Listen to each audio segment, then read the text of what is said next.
kali ini bersama saya Eksis in Eksis, kita ketemu lagi. Nah, episode sebelumnya kan kalau masih ingat Detikers kita bahas soal investasi untuk sobat miskin. Nah, kali ini topik bahasanya relate banget sama yang sedang terjadi yang kita hadapi sekarang, pandemi COVID-19 gitu ya. Kita akan mengangkat temanya ramai-ramai bisnis isoman saat pandemi, karena belakangan memang bisnis ini jadi salah satu tren gitu ya yang banyak diminati di tengah tingginya angka infeksi COVID-19.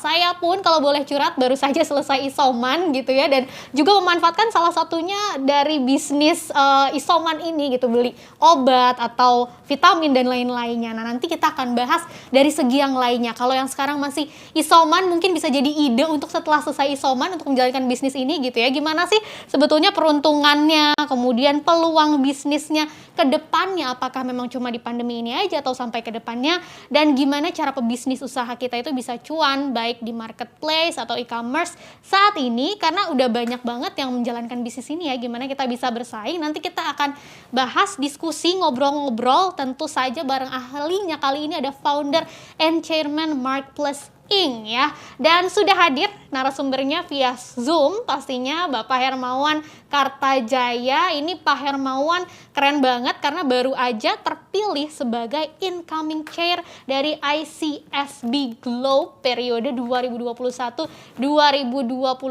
dan di tahun 2022-2023 ini akan resmi sebagai chair of the HR board ICSB Global ya. Kita sapa bareng-bareng Pak Hermawan. Apa kabar, Pak? Sore, baik. Iya, Pak Hermawan sehat-sehat ya, Pak? Ya, sehat. Terima kasih. Kamu barusan isoman ya? Iya, udah selesai. Sekarang udah sehat lagi dong, Pak. Udah kerja lagi kayak biasa pastinya dengan protokol kesehatan. Isomannya berapa hari? Kemarin aku 3 minggu, Pak. Karena 14 hari tes PCR ternyata masih positif. Disuruh isoman lagi lanjut 7 hari gitu kan. Pas tes lagi udah negatif gitu. Jadi ya total 3 minggu. Tes PCR berapa kali negatifnya? Tes PCR berarti udah 2 kali, Pak, negatifnya. Ya.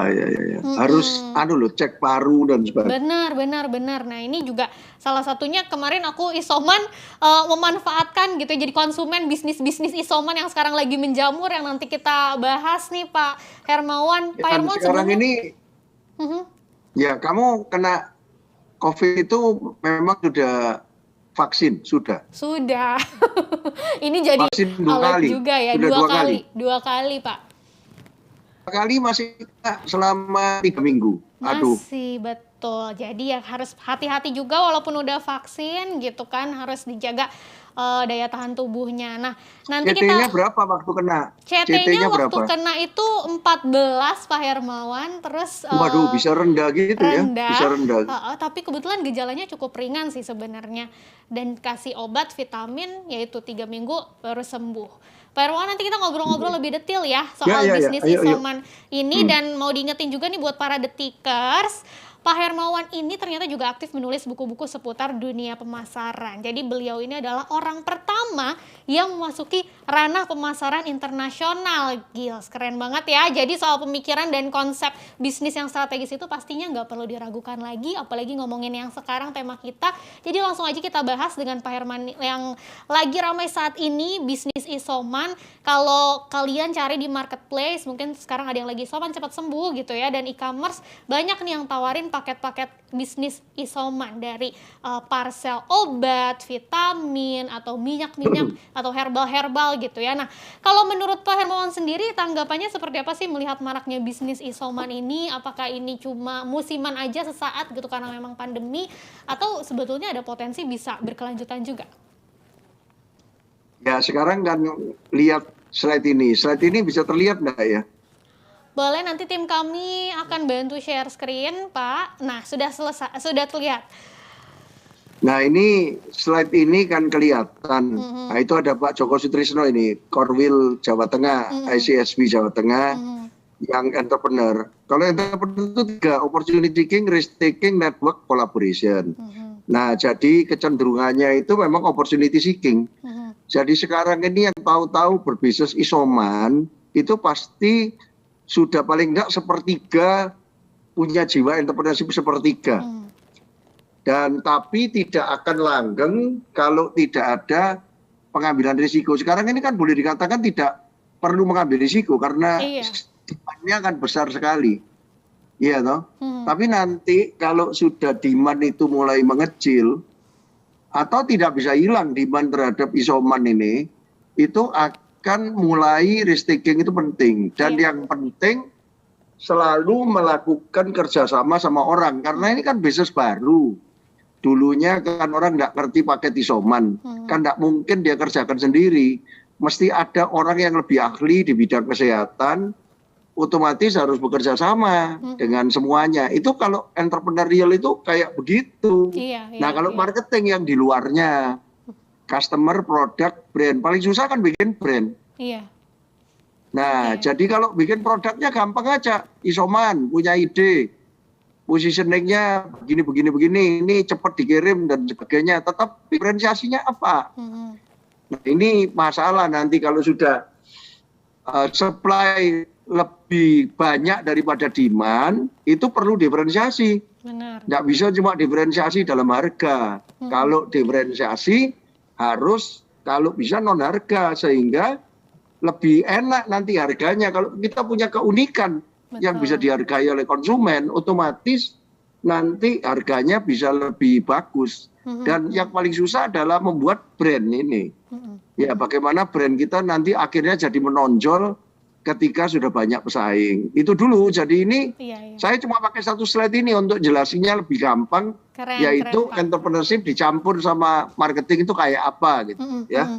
Nah itu tadi gambaran awalnya gitu ya, ternyata memang peluangnya sekarang besar, tapi kalau dijalani juga harus ada resiko-resiko yang harus dipelajari juga gitu ya. Dan buat Detikers yang punya pertanyaan untuk Pak Hermawan ini bisa ditanyakan gitu ya via Zoom dengan ID dan password yang tertera nanti di layar, atau bisa juga lewat kolom komentar di Facebook dan YouTube. Nanti akan kita bacakan dan tanyakan langsung ke Pak Hermawan seperti apa gitu ya untuk menjawab gundah gulana para pebisnis Detikers nih di tengah pandemi COVID-19 ini. Nah, Pak Hermawan tadi kan udah dijelaskan sedikit gitu ya, sekarang peluangnya memang besar banget gitu. Nah, kalau ada yang baru mau memulai bisnis ini karena mungkin tadi dia selesai isoman seperti saya, terus jadi mikir ini bagus juga nih sebenarnya dijalanin gitu ya karena peluangnya lagi besar tadi. Apa sih yang perlu dipersiapkan tahap-tahapnya Pak Hermawan?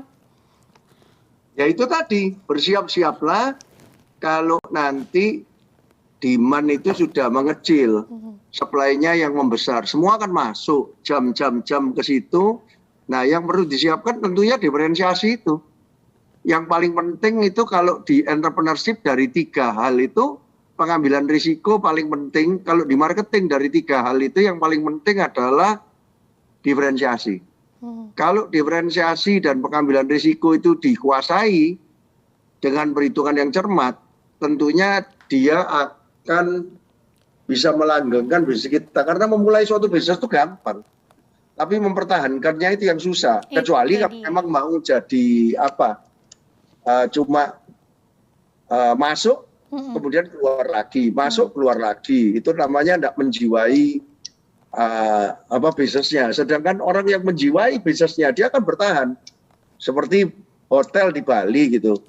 Kan orang Bali itu kan tergantung tourism toh. Hotel sudah oversupply. Wong zaman dulu sebelum pandemi aja oversupply, apalagi sekarang. Itu yang dijual-jual sekarang ini yang memang bukan orang Bali, dan selain bukan orang Bali juga bukan di hospitality. Punya duit lebih dulu bikin itu. Lihat ada peluang kan. Tapi begitu supply jauh lebih besar daripada demand seperti sekarang, ya keluar duluan. Itu yang disebut 3x3 entrepreneurship, 3 marketing, ini yang merupakan kelemahan dari para UKM Indonesia. Jadi belum cukup mentalnya gitu ya untuk menghadapi resiko-resiko yang ada kayak gitu ya Pak. Dan tadi kan disebutin kuncinya diferensiasi ya. Kalau kita bicara bisnis isoman, kira-kira diferensiasi yang bisa dikembangin yang kayak gimana sebenarnya Pak Hermawan? Ya, diferensiasi itu ada 3 lagi. 1, konten, isinya paket isoman itu apa? Lengsel apa, sekualitas apa, terus apakah dari dalam negeri, dari luar negeri, atau dari mana. Kedua, konteks bungkusnya, pengirimannya, ya toh, pesannya pakai apa dan sebagainya. Dan ketiga, infrastruktur itu yang memungkinkan kita itu bisa melakukan konten dan konteks yang berbeda. Jadi 3 itu dicari, kira-kira nanti kompetitor itu siapa. Makanya mesti cari kompetitornya siapa. Nah, kemudian barusan diliatin kira-kira kayak apa ini, gitu. Oke, itu ya dicatat ya, Detikers tadi ada 3 jenis diferensiasi.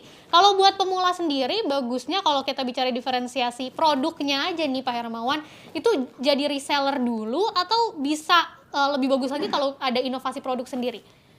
Ya paling enak ya jadi produsen sendiri toh, cari reseller atau di-sell sendiri. Itu namanya menguasai supply chain kan, dari hulu sampai hilir. Tapi kalau tidak semua punya kemampuan seperti itu toh, ada yang produksi tok, cari reseller, ada yang cuma seller tok, cari produser, cari yang bungkus kan gitu ya. Tergantung. Kalau networknya banyak ya jadilah reseller, seller. Kalau bisa pinter produksi, sudah punya pengalaman produksi, jadilah produsen. Kalau untuk mau menuju jadi produsen tadi Pak Hermawan kan pasti nggak bisa sendirian gitu ya, ada jejaring-jejaringnya. Kalau kita bicara bisnis isoman ini yang harus kita rangkul tuh siapa aja sih sebenarnya pihak-pihaknya Pak Hermawan? Ya makanya semua bisnis itu kalau produksi, networknya itu supply chain-nya ke belakang. Ke supplier-suppliernya obat, suppliernya packaging, terus kemudian nanti punya delivery kemana, delivery agak ke depan dikit ya. Iya. Terus kemudian nanti resellernya siapa, itu kan mesti dipikiri semua. Ya toh, itu apa calon partner supply chain yang ke belakang dan ke depan. Tapi kalau Anda mau jadi reseller, ya otomatis lebih banyak ke depannya daripada ke belakangnya. Ke belakangnya asal punya sourcing yang bagus, yang terpercaya dengan profit yang lumayan, kemudian cari channelnya yang banyak ini, yang agak susah. Jadi semuanya itu harus dikerjakan pakai konsep. Kalau enggak pakai konsep, ngawur aja asal masuk enggak. Jadi antara entrepreneurship, mencari opportunity sama mencari diferensiasi itu harus jalan bareng. Kalau enggak ada diferensiasinya, jangan mulai, atau mau mulai tetapi ya enggak mau ini kan, enggak mau serius gitu ya, mau ambil risiko. Iya, enggak mau serius, mau ambil risiko paling keluar gitu. Iya. Nah, kan sekarang udah ada banyak juga tuh Pak Hermawan yang menggeluti bisnis isoman ini gitu ya. Menurut Pak Hermawan sendiri, kalau ada yang baru mau masuk, dia bisa nggak sih bersaing dengan pelaku bisnis yang sudah lebih dulu? Caranya gimana, Pak? Ya, makanya kalau sudah ada yang lebih dulu, kan ada di bisnis itu, you don't need to be an entry leader gitu ya, masuk pertama gitu, enggak perlu. Tapi iPhone itu termasuk yang tidak pernah yang pertama kalau keluar feature itu. Ya, selalu orang lain keluar. Samsung dibiarkan pakai Fold, ya toh. Samsung Fold, begitu dia nggak terlalu sukses ya dia nggak ikut.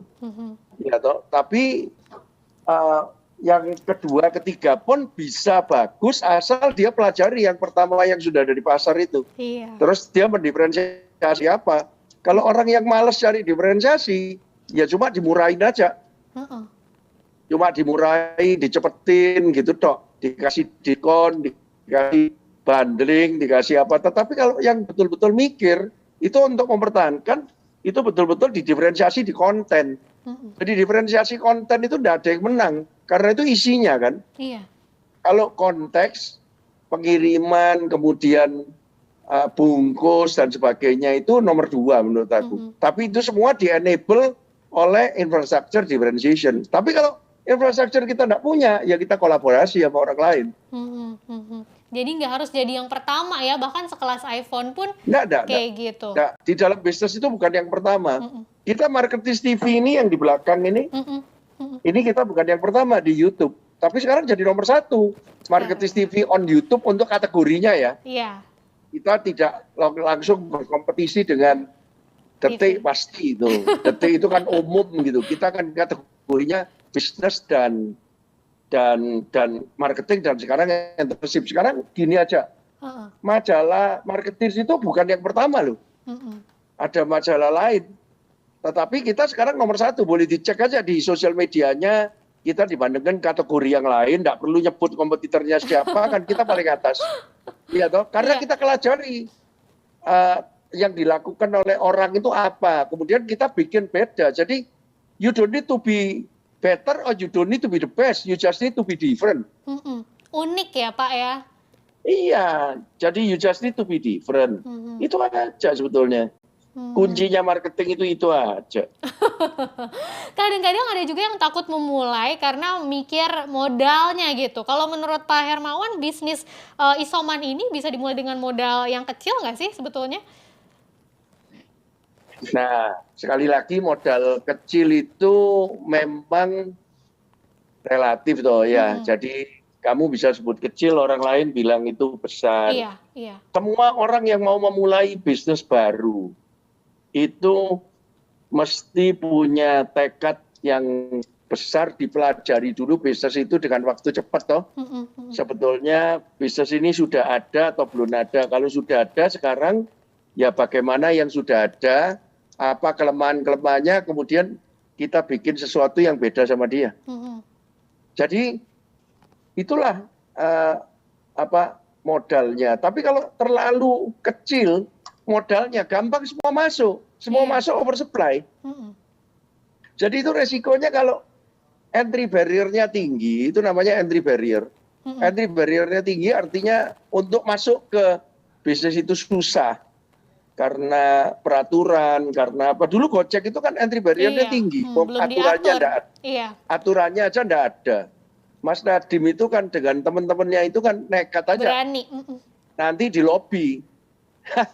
Kalau diterima oleh masyarakat kan di lobby. Yang penting itu diterima oleh customer dulu. Udah ada demand-nya gitu ya. Iya, kalau demand-nya itu gede, otomatis semua mau supply kok.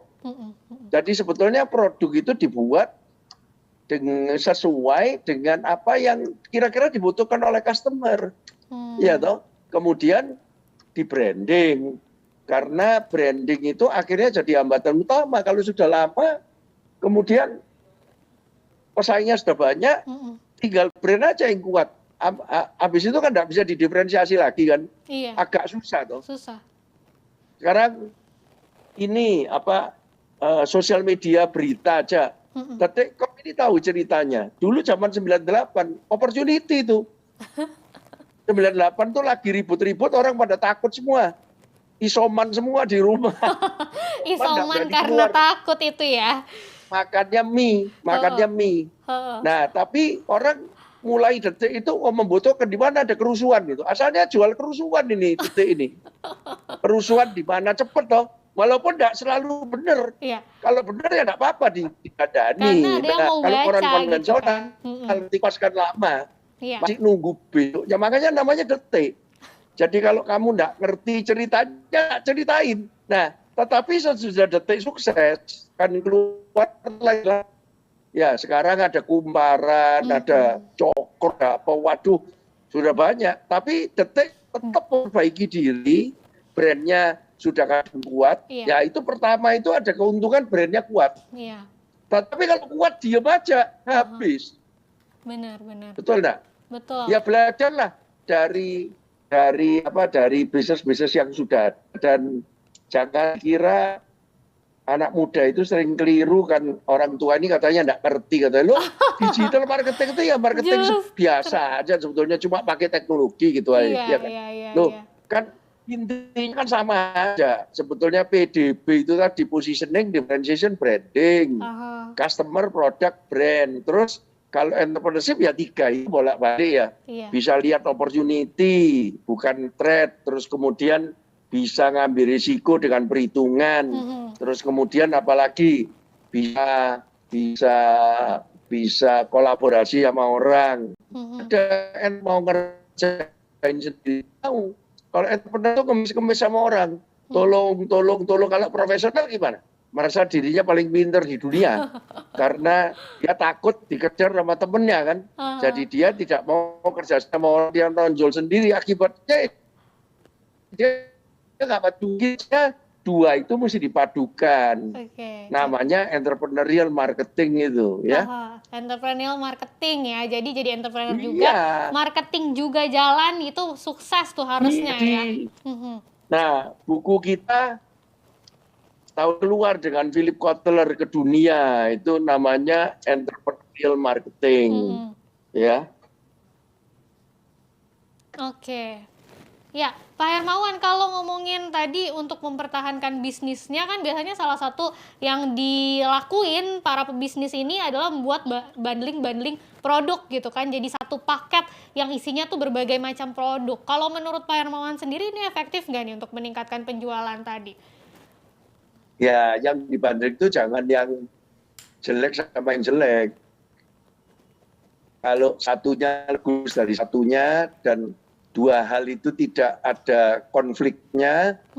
Kalau sama-sama tidak laku, barang sama-sama tidak laku dibundling, ya tidak laku. Berarti ada caranya juga ya bundling itu ya? Brand sama-sama lemah, kok branding? Loh ya apa? Ya yang lemah gandul yang kuat. Saya nulis sama Profesor Philip Kotler 23 tahun. Nah dia mau ya tidak apa-apa. Tapi kalau masalahnya, kalau kita terlalu kecil, kita terlalu belum apa-apa, terus tidak menunjukkan apa-apa, sing gede orang gelem, nggak mau. Betul nggak? Betul. Nah, jadi kita itu harus memperkuat diri sebisa-bisanya, supaya ngajak kerja sama orang itu cenderung mau, kan gitu ya. Tapi kalau kita sendiri tidak lumayan kuat, tidak ada diferensiasinya, tunjukkan diferensiasi Anda kepada calon partner Anda, ajaklah calon partner Anda, maka dia akan mau. Nah, kalau Magplus sekarang ya satu-satunya yang kerjasama sama SBM ITB. Anda tidak tahu mungkin sekolah di Magplus sudah 5 tahun ini, angkatan kelima sekarang mulai Januari itu bisa MBA dari ITB. Sekolahnya di Magplus, Sabtu Minggu. Nah, itu dari mana kok bisa? Kok ITB-nya mau gitu? ITB loh. SBM ITB S2 loh, bahasa Inggris loh. Karena strategic marketing, MBA, jadi SMEMBA namanya. Kalau aku ngajaknya finance ya tidak mau. Nah, tapi kan market kelas dunia sama Philip Kotler ya. Di mana ITB sendiri tidak punya seperti itu. Ya, orang itu kan dasarnya harus saling menguntungkan. Kalau basa-basi ya kita saling menolong. Tapi akhirnya at the end of the day ya harus ada saling untung. Kalau salah satu pihak yang untung ya tidak mau. Betul nggak? Benar, win-win ya, win-win solution ya Pak. Iya. Nah, kalau udah ngelakuin diferensiasi produk, terus memperkuat brand sendiri gitu kan, perlu lagi nggak sih yang namanya diskon-diskon atau promo-promo nih buat bisa bersaing?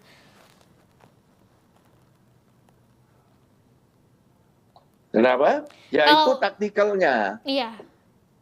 Taktikalnya. Promosi-promosi itu taktikalnya. Tapi yang penting itu strategiknya, itu diferensiasinya. Diferensiasinya tidak ada. Dipromo sampai muru ya raiso. Iya, tidak bisa.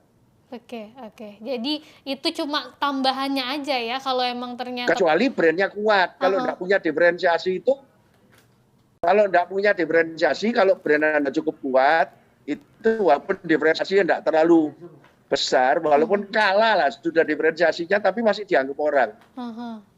CNN gitu, kan sekarang yang ngelawan banyak itu CNN, Al Jazeera, kemudian CNA, Fox TV, tapi ya karena dia sudah kuat dan dia memperbaiki diri terus, yang lain-lain susah. Ya kayak Detik ini, semakin kuat, susah kan, padahal kepemilikan sudah ganti-ganti bolak-balik, bukan bolak-balik lah. Dari pendirinya dibeli Pak CT sekarang. Aku kan tahu pendirinya. Sama-sama nulis di SWA dulu. Iya. Sekarang kaya raya di Australia dia. Wartawan itu padahal. Sedangkan wartawan lain masih wartawan Mas Ian. Nah, itu bedanya. Dia bisa melihat opportunity tapi mengembangkan diferensiasi. Nah, untuk men-shapekan diferensiasi seperti Detik ini kan susah. Bagaimana supaya secepat mungkin tidak harus tepat. Keliru ya direvisi ngono ae. Lah nek Kompas kan harus hati-hati. Kompas ojo sampai keliru kan. Akibatnya berkualitas tetapi lambat. Apakah sekarang Detikcom sama Kompas.com itu lebih bagus? Detikcom nggak tahu aku. Tetapi sama-sama komnya. Detikcom brandnya lebih kuat. Jadi orang tetap aja ke Detikcom kalau untuk media sosial. Nah, tapi kalau untuk media konvensional, orang lebih percaya Kompas. Walaupun yang baca makin lama makin sedikit, kan gitu ya? Jadi, belum tentu yang pertama yang menang. Tapi belum tentu juga yang terakhir akan menang. Belum tentu. Iya, iya. Semua tergantung kekuatan brandnya tadi ya. Karena kalau udah kuat brandnya, orang juga lebih loyal gitu. Walaupun dia nggak terlalu banyak diferensiasi produk. Nah, ngomongin branding ini Pak Hermawan, kan tadi Pak Hermawan juga sempat sebut, sekarang bedanya antar branding yang dulu yang sekarang ya ada teknologi gitu ya. Gimana sih caranya sebenarnya memanfaatin teknologi ini supaya branding kita makin kuat lagi? Ya, itu namanya dari 4A jadi 5A. Mesti baca buku saya Marketing 5.0. Nah, 4.0 dan 5.0 itu masih belum ada bahasa Indonesianya. Kalau 4.0 sudah ada, yang 5.0 bahasa Inggris tok, itu baru 7 bulan sudah sampai 15 bahasa diterbitkan dari Amerika. Kita nulisnya kan, maaf loh, pakai bahasa Inggris langsung. Kadang-kadang diterjemahkan ke bahasa Indonesia, yang terjemahkan siapa nggak tahu, tahu-tahu kita sendiri baca nggak ngerti. Jadi aneh ya. Padahal kita yang buat itu, ya kan? Nah, tapi di dalam buku itu kita mengatakan, di dalam buku Marketing 4.0 itu, kalau dulu semuanya itu cuma 4A, aware, kemudian attitude, act again. Artinya apa? Aware, menciptakan awareness. Pakai apa banner, pakai apa, makanya politisi-politisi itu masih banyak gaya lama toh, masang-masang poster di tengah jalan ya, atau di mana-mana. Nah, tetapi politisi yang pinter itu awareness-nya diciptakan offline dan online. Ya, Pak Ridwan Kamil itu contohnya, Pak Ganjar itu contohnya. Ya, offline dan online. Online-nya giat juga, awareness itu. Kemudian kalau zaman dulu attitude langsung. Kalau itu dihantam terus, akhirnya attitude orang yang melihat itu dari nggak tahu jadi tahu, dan dari nggak seneng jadi seneng. Oh, brand ini bagus ya, gitu. Nah, cuma kalau sekarang nggak bisa langsung begitu di sosial media. Dikira di sosial media lebih gampang, lebih susah. Karena kompetitornya lebih banyak. Jadi ada liwat yang namanya appeal dan as. Ada dua, appeal dan as. Apa itu appeal? Appeal itu artinya punya daya tarik apa enggak. Karena di media sosial begitu enggak menarik, 3 detik dipindah ke lain, betul enggak? Iya. Ya? Jadi kalau kita bikin di sosial media, jangan dikira, makanya UKM itu kalau dijegurkan ke sosial media langsung, digital e-commerce langsung, banyak yang mati. Karena nggak tahu, nggak ini ya. Ya karena nggak ada diferensiasi, dimakan sama predator ya. Memang bukan salahnya predatornya, karena orang di e-commerce itu cari yang murah kan, betul nggak? Benar, beda sedikit aja harganya udah ditinggalin. Kalau nggak siap lebih baik jadi juara kampung loh. Makanya ada istilah juara kelas daripada naik kelas. Belum tentu naik kelas itu akan hidup. Itu kayak dijegurkan orang nggak bisa berenang kayak saya gini. Mestinya kan di kolam anak aja. Kolam anak nanti pelan-pelan ke kolam Olimpik. Habis kolam Olimpik barusan jegur laut baru diving. Belum diving.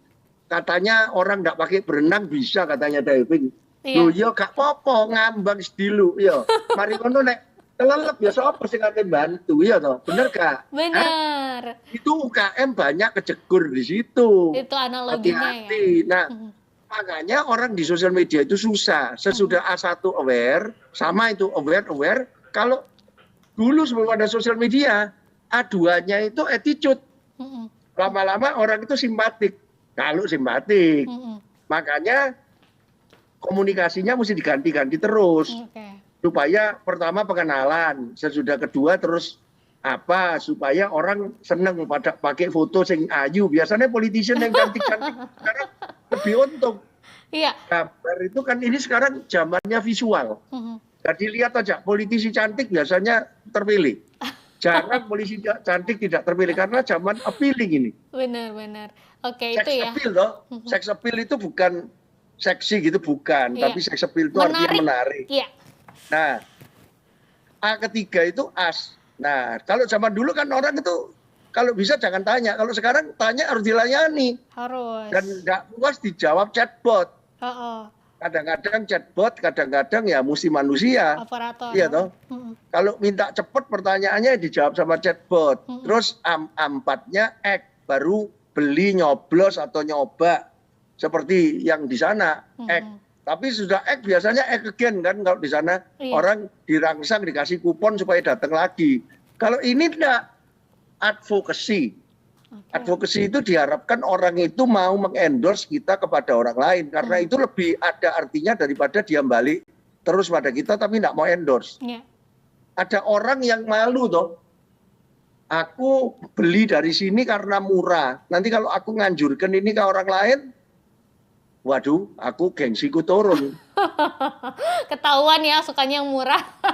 Iya. Pak Hermawan, kita ke pertanyaan dari Detikers dulu. Ini udah ada beberapa penanya. Salah satunya dari Amin yang akan bergabung melalui Zoom dan menyampaikan pertanyaannya langsung. Hai Amin. Ya, selamat sore. Boleh silakan Mas Amin disampaikan pertanyaannya. Ya, terima kasih. Selamat sore Pak Hermawan. Yang pertama, saya dari CSP Jawa Tengah mengucapkan selamat terpilih sebagai incoming chair global ICSP. Kemudian gimana Pak? Selamat Pak. Selamat. Oh iya, terima kasih Matur Nuwun. Saya maaf sambil paralel ada gubernur menghubungi, jadi saya nggak sopan nanti tidak jawab. Aku wong Jawa soalnya Mas. Laje. Ini terkait terus gimana Mas Amin? Yang UKM Pak. Di masa pandemi ini kan teman-teman UMKM itu kan banyak tantangan ya, tidak hanya dari segi modal tapi pasarnya kan juga berubah. Tadi disebut nggak bisa langsung mereka dijeburkan ke digital. Memang kita coba ketika dicoba digital itu ada ketidaktelatenan. Bahkan pemain yang terkait dengan COVID itu dulu kan banyak ya pemain yang masker. Iya. Gitu. Nah, kesini masker itu udah kriteria tertentu, misalnya harus surgical gitu ya, operasi gitu. Nah, kita lihat pemain UKM itu tidak masuk lagi, misalnya untuk kayak oximeter gitu. Itu tidak banyak yang tertarik untuk main di situ kayaknya. Nah, intinya adalah bagaimana nih kalau mendampingi teman-teman UMKM ini untuk bisa berinovasi di masa yang sulit seperti ini, yang tentu saja mereka tidak bisa bertahan pada sektor atau produk saja yang sebelumnya, pasti mereka harus beralih gitu.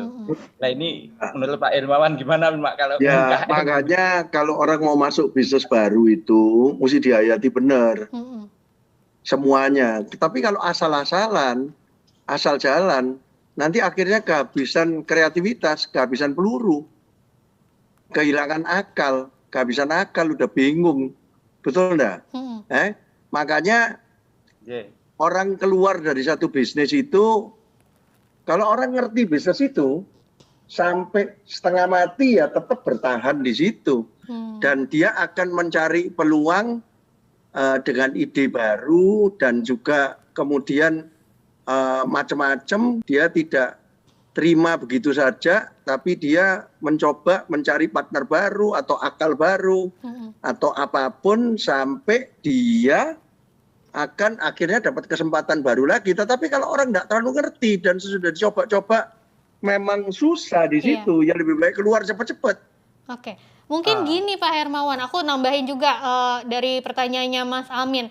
Kadang tuh bingung gitu ya UMKM buat nangkep yang mana sih peluang yang sebenarnya prospek nih untuk bisa dijalanin sama yang kayaknya ini sesaat doang gitu.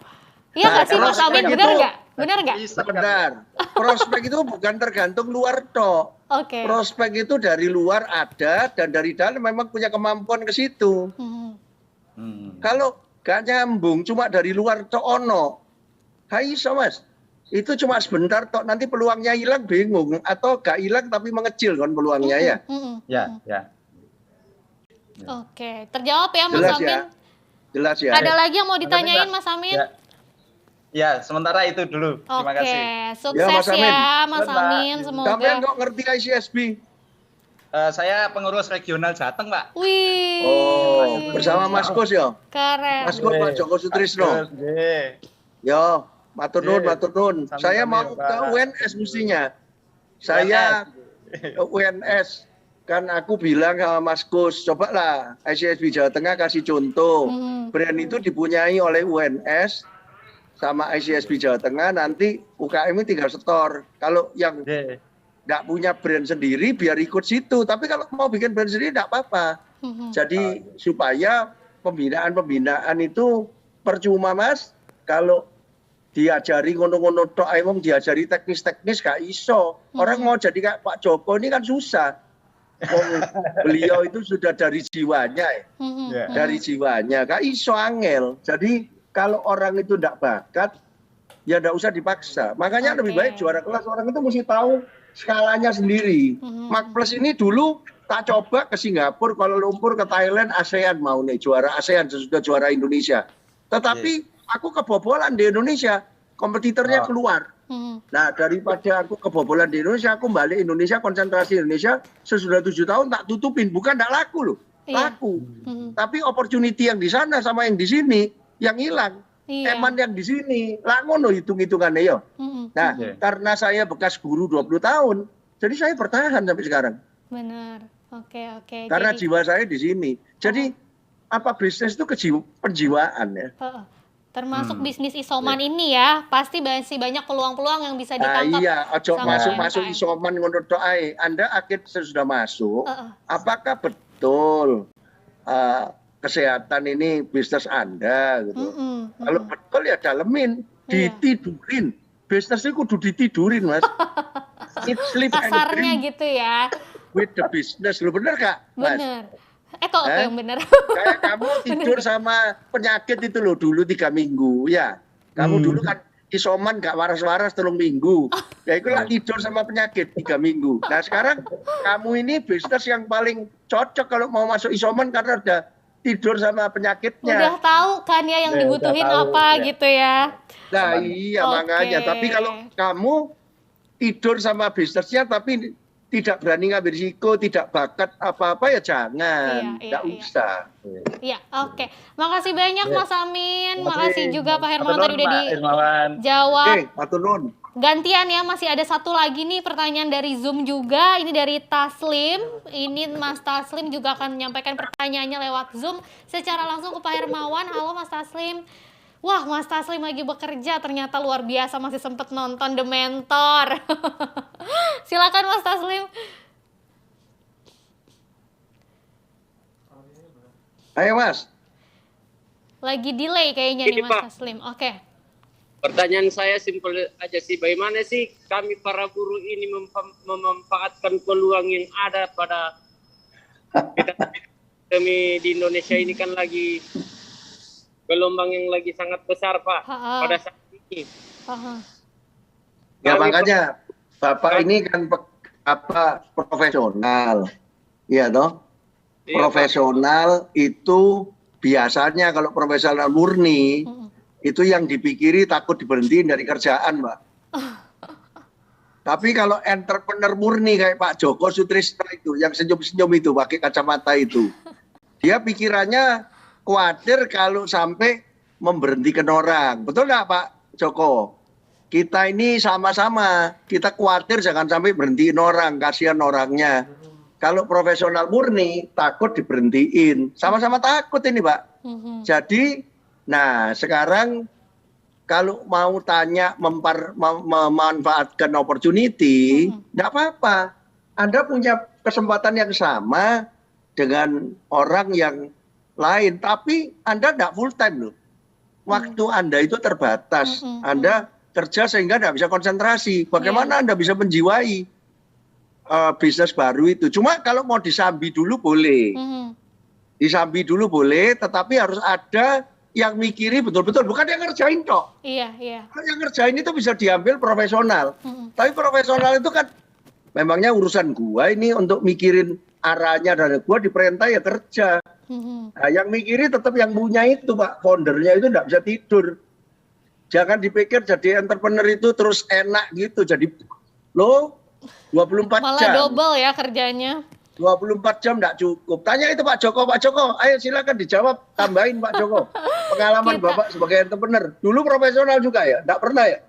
Ada Atau narsum langsung jadi tambahan bos? nih jadinya nih Pak Joko. Makin seru nih, karena tadi pertanyaannya dari buruh gitu ya, suara hati para buruh yang mau... Iya, mungkin dari dulu sudah bos ini Pak Joko ini. Gimana Pak Joko? Ya, saya juga pegawai negeri ya 27 tahun. Tapi saya selalu mengikuti ajarannya Pak Irmawan, yaitu kita halo, bisa diterima Mbak? Bisa dengar kita Pak. Ya. Lanjut. Ya, jadi kita harus betul-betul risk taker itu harus kita berani ngambil risiko ya, opportunity, peluang-peluang itu kita harus manfaatkan juga. Jadi kalau kita nggak berani ngambil risiko, jangan jadi pengusaha ya, dan terus belajar, learner. Maka saya selalu belajar dengan Pak Irmawan itu berkali-kali mengikuti seminar-seminar pelatihan. Terus walaupun umur sudah 61, update terus ya, bagaimana mengikuti ilmu terkini. Kalau kita nggak ngikuti, kita tergilas oleh teman-teman yang pemain baru ya. Nah ini tambahannya Mbak ya. Oke, thank you Pak Joko udah mau sharing. Kita balik lagi mungkin ke Mas Taslim, tadi udah terjawab semua atau ada yang mau ditanya lagi Mas Taslim? Begini Pak, kalau masalah resiko, apakah dari segi waktu itu merupakan salah satu resiko Pak? Iya, jadi waktu itu jalan terus Mas. Waktu itu jalan terus, jadi window of opportunity itu kadang-kadang buka, kadang-kadang tutup. Kadang ada peluangnya, kita nggak ada waktunya gitu ya Pak Hermawan? Iya, tapi kan makanya kalau entrepreneur kayak Pak Joko ini begitu ada opportunity disamber. Iya toh. Nah nanti perkara diteruskan apa enggak urusan belakang, tapi disamber sih.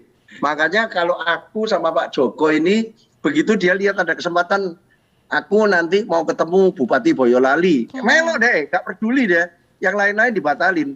Soalnya ketemu Bupati Boyolali itu susah, ya toh. Tapi begitu ketemu Bupati Boyolali ya aku dhisik bagaimana sekarang perjanjian berikutnya. Nah itu aku baru tahu ini kalau Pak Joko ini dulu ASN ini.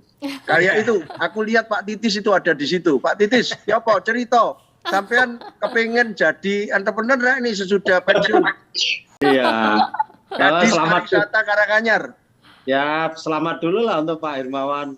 Aduh. Jelas gitu. Ya, berkah. Berkah Pak Irmawan. Ya, itu dipersembahkan untuk Karanganyar. Karena yang membesarkan ICSB Indonesia itu Karanganyar. Makanya Pak Joko Sutrisno sekarang diangkat jadi Korwil Jawa Tengah. Kan beda toh. Iya. Oke, udah terjawab ya Mas Taslim ya. Iya Pak, makasih atas jawabannya Pak. Siap, selamat bertugas lagi Mas. Loh nanti dulu Pak Titis biar cerita dulu. Pak Titis lagi mau cerita, boleh silakan. Jadi pengambil resiko, keberanian mengambil resiko itu juga harus diambil oleh aparat pemerintah yang membidangi bisnis. Jadi kalau pebisnisnya Pak Joko CS, teman-teman saya itu harus mengambil risiko loh. Kalau aparat yang membidangi ekonomi, yang temannya Pak Joko, partnernya Pak Joko, nggak berani mengambil risiko ya Pak Joko nggak punya teman di jajaran government itu ya. Terus jembatannya siapa? Wong jembatannya itu kalau pariwisata Pak Joko kebetulan pariwisata, saya di pariwisata. Kalau saya nggak berani mengambil risiko, Pak Joko terus penghubungnya siapa? Jembatannya siapa? Iya, makanya saya selalu bilang ASN itu profesional tapi harus berjiwa entrepreneur. Cuma entrepreneurnya 30%, profesionalnya 70%. Kalau Pak Joko itu 70% entrepreneur, 30% profesional, kan gitu ya? Iya. Ada porsinya. Kaki saya dua itu, yang satu di teman-teman, yang satu di pemerintahan. Pada saat di satu sisi terkondisi tidak bagus ya saya harus bergeser gitu ya. Itu Pak Hermawan, tapi selamatlah berkah dan Pak Hermawan Makasih kelihatannya banyak Pak Titis. harus Apa? menetap di Karanganyar nih kelihatannya. Yo, aku nek dikei sing jaga ning ngono dikei tempat sama ono sing jaga Waduh. ngono ya aku pindah Iya. Karanganyar. Ki Dwijo Waskito pindah Karanganyar. Harus Mumpung banyak stay di sekarang lagi Karanganyar. kosong. Ki sapa sing Stay-nya. meninggal? Ki Iya. sapa? Mantap, Ki Mantap mantap. Sudarsono, Pak. Martol. Ya Ki Mantep meninggal jadi Ki Dwijo Waskito mau Iya. pindah Karanganyar. Banyak Iya. banget ini ya sharing-sharingnya ya Tempatnya Pak Titis dan ini Pak Hermawan. geng Karanganyar ini. Tapi geng ternyata kita Karanganyar. ada keterbatasan waktu. Kita lanjut Ya. lagi nanti sharing-sharingnya. Masih ada pertanyaan lagi nih dari The Tickers juga. Kita beralih ke penanya selanjutnya ya. Ada Mas Ihwan nih. Makasih banyak tadi, banyak banget sharingnya. Semoga bisa diserap sama The Tickers. Nah Mas Ihwan nih masih ada pertanyaan lagi. Apa Mas Ihwan yang mau ditanyakan? Sore Pak Hermawan. Nggih. Matur nuwun. Kalau kita sudah punya bisnis ya, gimana nih mensinkronkan dengan bisnis isoman karena ada risiko kegagalan Pak Hermawan. Iya, jadi bisnis Nah, ini misalnya Mas Ihwan punya pertanyaan bisnis bagus ini. gitu ya. Ya cuma bisnisnya dulu erat ndak hubungannya dengan isoman ini. Kayak bisnisku ngono lah angel. Wong bisnis consulting, training, riset, media, iya toh, IO terus sama isoman, wis gak melok-melok aku Mas. Tapi kalau Anda memang sudah punya jaringan banyak yang jualan obat lain yang bukan obat isoman, silakan. Nah itu harus masuk menurut saya. Atau sekarang Anda produksi jamu-jamuan, rotok memper itu ya toh, rotok memper. Nah jadi kememperan itu yang harus dilihat dan pada waktu Anda menambah bisnis itu apakah tercipta sinergi? Oke. Jadi bisnis pertama tambah bisnis kedua 1 tambah 1 sama dengan 3 Mas. Ojo 1 tambah 1 jadi setengah, repot. Setengah itu artinya tambah bisnis tambah bangkrut karena bingung mempertahankan yang satu aja susah kok tambah lagi gitu. Ya itu Tidak aja. boleh latah ya Pak Hermawan. Iya enggak boleh serakah, enggak boleh serakah. Jadi harus Terima kasih. Tapi enggak boleh dipilih-pilih lengah juga, enggak boleh lengah. Iya betul, jangan sampai. Harapan saya tadi mendengar Pak Hermawan nanti apa ide baru begitu Pak Hermawan. Oke. Makasih banyak Mas Ihwan, pertanyaannya semoga menjawab tadi ya. Jadi buat para detikers yang sekarang lagi punya bisnis, mau masuk ke bisnis isoman, dilihat dulu ada keterkaitannya nggak sih. Jangan sampai nanti malah jadi bangkrut gitu ya, dua-duanya malah gagal nih bisnis yang lama. Nggak keurus, bisnis yang isoman juga ternyata kurang gitu. Nah kita balik lagi ke pertanyaan-pertanyaan berikutnya nih Pak Hermawan. Ada juga kadang kita bingung gitu ya buat para pebisnis caranya supaya meningkatkan kepercayaan konsumen ketika kita udah banyak nih persaingannya gitu ya, pesaingnya itu kayak gimana sih sebetulnya Pak Hermawan? Ya brand mesti kuat dulu. Biasanya trust itu pada brand. Karena brand itu yang melindungi produk dan customer. Brand, produk, customer. Marketing itu 3 kok. Brand, produk, customer. Produk customer itu dimangkoi oleh brand. Mangkok itu brand. Kalau brandnya kuat, produk itu agak terlindung dan customer itu terlindung dari lari ke kompetitor. Tapi kalau brandnya tidak kuat, banyak yang kecewa kepada brand kita, ya gampang lari. Jadi jangan lupa pada waktu Anda punya duit, pada waktu laris, sisihkan uang itu untuk brand, memperkuat brand. Ya toh, itu banyak lupa.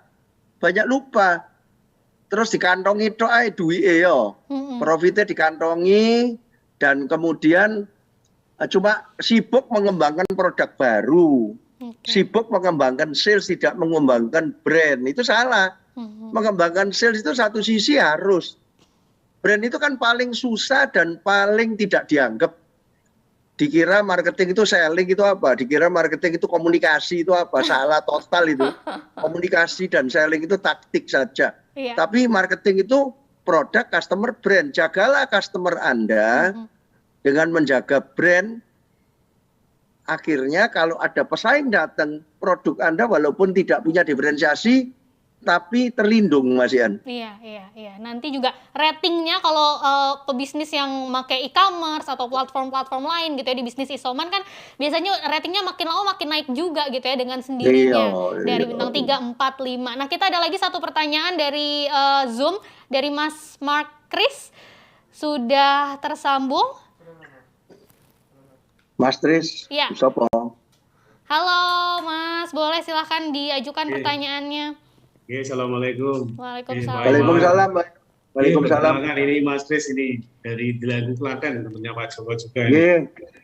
Wah, ini Jawa Tengah kabeh. Iya Pak, sebenarnya nggak ada pertanyaan, saya menyimak karena agak telat, cuman saya ingin bagaimana tadi disampaikan untuk mempertahankan marketing yang meliputi 3 komponen tadi ya Pak Ngi.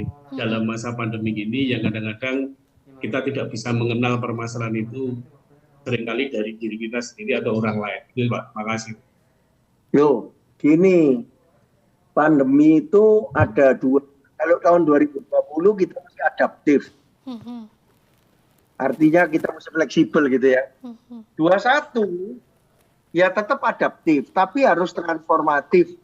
Artinya Anda harus tahu akan menuju ke mana. 2021 itu tahun pertama dari dekade baru sampai 2030, betul enggak? Betul. 2021 2030 kan dekade baru. Dekade ini beda dengan dekade yang lain. Dekade ini walaupun tidak ada pandemi, pelan-pelan menuju ke SDG, Sustainable Development Goal, dan menuju ke Generation Z. Generation Z itu akan punya daya beli yang lumayan pada waktu 2030, benar nggak? Jadi kita itu walaupun tidak ada pandemi, harus mempersiapkan diri, menyambut supaya brand kita itu tetap disukai oleh Generation Z. Dan apakah brand kita itu nyambung dengan SDG? Karena itu seluruh dunia termasuk Indonesia teken SDG lingkungan, kemudian tanggung jawab sosial, tidak boleh profit sendiri, tapi ya harus pinter-pinter, di mana harus CSR, di mana harus bekerja untuk orang lain, tapi diri sendiri mati kan, ya apa caranya bantu orang lain? Nggak bisa juga. Oke, sudah terjawab ya Mas Kris? Ya Mbak, makasih Mbak. Makasih Pak Iman. Semoga bisa tercerahkan dan semangat terus ya untuk menjalankan bisnisnya. Nah, ada juga beberapa pertanyaan nih Pak Hermawan. Kalau kita kan kalau ngomongin bisnis isoman di tengah pandemi gitu ya, kesannya nggak ada rasa kemanusiaannya gitu ya, kayak nyari untung di tengah kesusahan orang. Jadi malah konsumennya mungkin lebih memilih ya carinya di tempat lain aja gitu dibandingkan harus ngasih keuntungan ke orang lain. Benar nggak sih kayak gitu dan caranya gimana buat menghindari stigma-stigma negatif makanya gitu? Mesti ada keseimbangan antara creating value dan values. Makanya Gareng sama Semar itu mesti dicampur. Gareng itu entrepreneur, Semar itu leader. Kalau saya kan punya CIL, CIEL gitu. Creative Innovation Entrepreneurship Leadership. Bagong, Petro, Gareng, Semar. Nah, jadi kalau Gareng itu maunya banyak katanya. Jadi creating value, entrepreneur sejati itu ya seperti itu, geragas. Tetapi kalau itu diambil dengan profit yang pantas, kan orang namanya kerja kok, ya mesti bisa ngasih lapangan kerja kan, iya kan? Dan dia harus disertai dengan nilai-nilai. Jadi penciptaan nilai harus disertai dengan nilai-nilai. Nah, kalau itu dipertahankan maka dia akan bagus. Nggak apa-apa sebetulnya, asal wajar. Iya. Jadi kan bantu orang itu. Benar, harus ada nilai-nilai yang ditanemin gitu ya, dan itu harus disosialisasiin ke konsumennya juga biar tahu loh sebenarnya ada maksud baik di balik bisnis ini juga. Ternyata kita waktunya udah mau habis, nggak terasa ya. Pak Hermawan tadi udah banyak banget dari sharing Pak Hermawan ditambah teman-temannya yang lain. Detikers juga pasti udah banyak banget dapat informasi seputar bisnis isoman. Terakhir mungkin sebagai closing statement juga Pak Hermawan, tipsnya apa sih nih supaya bisa lebih percaya diri lagi untuk menjalankan bisnis isoman ini ke depannya? Ya, jadi satu, memang tidak apa-apa ngelihat bisnis opportunity, tapi Anda setelah lihat dihitung-hitung apakah jiwa Anda ada di situ. Terus ketiga, apakah memang Anda siap? Kalau Anda sudah punya bisnis tadi yang dekat dengan itu, tinggal ditambah kan, 1 tambah 1 3, namanya sinergi itu tadi tuh. Ya jalankan karena risikonya lebih kecil. Nah, tapi ingat bahwa Anda mesti siapkan diri nanti kalau semua masuk di situ, supply-nya banyak dan demand-nya mengecil, maka Anda harus siap diferensiasi yang lebih kuat lagi. Iya. Nggak gitu Anda terpental. Ya, itu aja. Oke, kira-kira bisa bertahan gak nih Pak Hermawan setelah selesai pandemi bisnis isoman ini menurut Pak Hermawan? Loh, yang bertahan apanya? Yang bertahan kalau industrinya secara keseluruhan menurut saya akan bertahan karena banyak orang yang takut ya. Tetap ya. Ada sih kayak P3K gitu. Nah, kalau pada satu ketika keluar lagi gimana? Jadi orang akan siap-siap P3K, tetapi P3K itu kan milih brand yang kuat nanti, brand yang terpercaya gitu ya. Kalau sekarang nggak milih-milih, waktu kamu sakit dulu kan pokoknya apa aja diambil. Yang penting sehat ya Pak. Yang penting sehat dulu, ya kan? Nah, terima kasih banyak Pak Hermawan sudah sharing-sharing pengalamannya, udah banyak banget gitu yang kita dapetin. Semoga sehat selalu Pak Hermawan dan sukses terus buat Pak Hermawan dan teman-temannya juga yang tadi sudah bergabung, Pak Agus, Pak Titis dan yang lainnya. Terima kasih buat Detikers juga terima kasih sudah bergabung di The Mentor kali ini sampai 1 jam ini ya, dan pastinya The Mentor masih akan kembali dengan berbagai episode-episode menarik lainnya. Pastikan Detikers jangan sampai kelewatan. Untuk hari ini sampai di sini dulu. Saya Exinexis pamit undur diri. Sampai ketemu di lain waktu.